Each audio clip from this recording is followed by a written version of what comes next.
ঘরে থাকা বেসিক কিছু উপকরণ ইউজ করে খুব সহজেই বাড়িতেই বানিয়ে নেওয়া যেতে পারে রাবড়ি মালপোয়া। এই মালপোয়াটা আজকে আটা দিয়ে তৈরি করব। পারফেক্ট মেজারমেন্ট ফলো করলে কিন্তু একদম টেস্টি অসাধারণ স্বাদের মালপোয়া বাড়িতেই তৈরি হয়ে যাবে।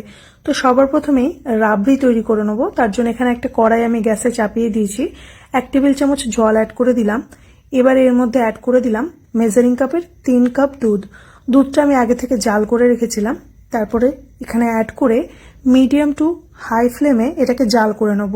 মোট কথা এটার আমি রাবড়ি তৈরি করব, তাই একটু সময় নিয়ে এটাকে নাড়াচাড়া করে নিতে হবে আর এটাকে কন্টিনিউ কুক করতে হবে। সমানে এভাবে স্প্যাচুলা দিয়ে নাড়তে হবে যাতে তলায় কোনোভাবেই লেগে না যায়। এই রাবড়িটা করতেই একটু সময় লাগবে। গ্যাসের ফ্লেমটা বাড়িয়ে অথবা মিডিয়ামে রেখে একটু সময় নিয়ে এই রাবড়িটাকে তৈরি করে নিতে হবে। রেসিপিটা একটু সময় সাপেক্ষ হলেও এর রেজাল্ট কিন্তু অসাধারণ। তো রাবড়িটা এখানে তৈরি হয়ে গেছে। আমি গ্যাস থেকে নামিয়ে একদম রুম টেম্পারেচারে আসা অবধি ঠান্ডা করে নেব। তো এই দেখুন এটা একদম ঠান্ডা হয়ে গেছে। ঠান্ডা হলে একটু শক্ত হয়ে যাবে, মানে একটু টাইট হয়ে যাবে। এবারে বেশ খানিকটা রাবড়ি আমি একটা বাটিতে সরিয়ে রাখছি। এটা আমি পরবর্তীতে ব্যবহার করব মালপোয়াতে। এর মধ্যে ব্যাটারটা তৈরি করে নেব। যে বাকি রাবড়িটা আছে তার মধ্যে আমি অ্যাড করে দিচ্ছি 2/3 কাপ আটা। যে আটা দিয়ে আমরা রুটি তৈরি করি সেই আটা ব্যবহার করেছি। আর অ্যাড করলাম 1 টেবিল চামচ সুজি। খুব ভালো করে প্রথমে মিক্স করে নিচ্ছি। এবারে অল্প অল্প করে দুধ অ্যাড করে এটার একটা খুব সুন্দর ব্যাটার তৈরি করে নেবো, একদম লাম্পস ফ্রি ব্যাটার। আস্তে আস্তে দুধটা অ্যাড করব আর খুব ভালো করে মিক্স করতে থাকবো। তো প্রথমে আমি মেজারিং কাপের 1 কাপ দুধ অ্যাড করেছি। দুধটা আগে থেকে জাল করে রেখেছিলাম। এই অবস্থায় রুম টেম্পারেচারে আছে। খুব ভালো করে মিক্স হয়ে গেছে। আমার ব্যাটারটা একটু ঘন লাগছিল, তাই আবারও মেজারিং কাপের 1 কাপ দুধ নিয়ে বেশ খানিকটা দুধ অ্যাড করে খুব ভালো করে মিক্স করে নিলাম। এবারে দেখুন খুব ভালো করে মিক্স হয়ে গেছে। আমি কিন্তু পুরো দুধটা অ্যাড করিনি। এবারে আরও একটা ইম্পর্টেন্ট বিষয় হলো এই মালপোয়ার ব্যাটারটাকে 1 ঘন্টা মতো রেস্টে রাখতে হবে। যত রেস্টে রাখবেন তত কিন্তু মালপোয়া বেশি টেস্টি হবে। এবারে ঘন্টাখানেক পরে ফিরে আসছি আর আমি দেখিয়েও দিলাম দুধটা আমি কতটা ইউজ করেছি। খুব ভালো করে একবার মিক্স করে নিলাম। একটু ব্যাটারটা ঘন হয়ে গেছে। আর এবারে আমি মিক্সিং জারের মধ্যে ব্যাটারটাকে দিয়ে খুব ভালো করে একবার পেস্ট তৈরি করে নেব। এই স্টেপটাও কিন্তু অপশনাল নয়।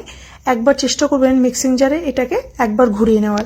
আমি এখানে এলাচের দানা অ্যাড করে দিলাম একটু ফ্লেভারের জন্য। খুব ভালো করে মিক্স করে একবার পেস্ট তৈরি করে নিলাম।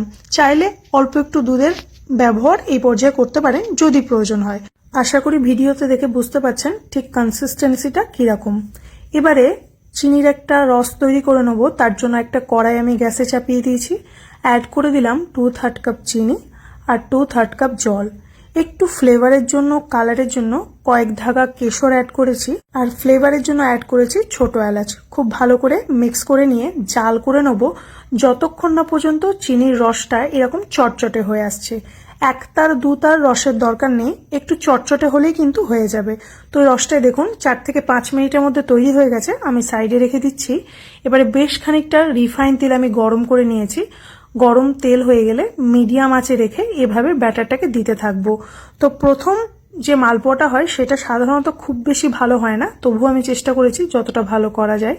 এবারে খুব ভালো করে মিডিয়াম ফ্লেমে মালপোয়াগুলো ভেজে উষ্ণ গরম রসের মধ্যে এটাকে সোক করতে রাখতে হবে।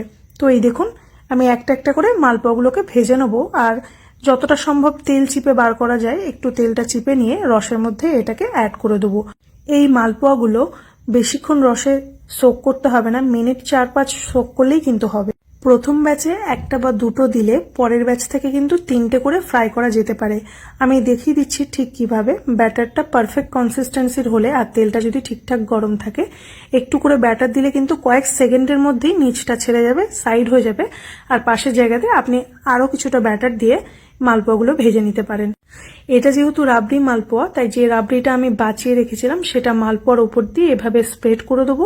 উপর থেকে একটু পেস্তা কুচি ছড়িয়ে দেবো, বা হাতের কাছে যে কোনো ড্রাই ফ্রুটস থাকলে সেটাও দিতে পারেন, বা চাইলে স্কিপ করতে পারেন।